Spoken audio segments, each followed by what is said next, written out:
भडगाव तालुक्यातील कनाशी गावालगतच असलेल्या शेत शिवारात अत्यंत दुर्दैवी घटना आज दिनांक 26 नोव्हेंबर रोजी सकाळी 11 वाजेच्या सुमारास घडली असून सुमारे 9 वर्षीय तिसरीच्या वर्गात शिकणाऱ्या बालकाचा शेत शिवारातील विद्युतचा खांबा तुटून अंगावर पडल्याने दुर्दैवी मृत्यू झाल्याची घटना घडली आहे।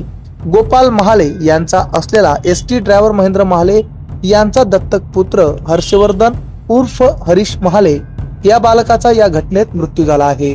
तर या बालकाचा आजच वाढदिवस होता। आजीने बालकासाठी नवे दप्तर व कपडे देखील आणले होते अशी माहिती हाती आली असून वाढदिवशीच अशी दुर्दैवी दुःखद घटना बालकासोबत घडल्याने पंचक्रोशीत आढळ व्यक्त होत आहे।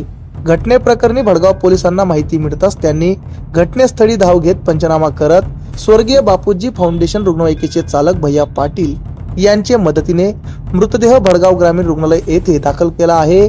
घटनेबाबतची अधिकची माहिती व पुढील तपास भडगाव पोलीस स्टेशनचे पोलीस करीत आहेत।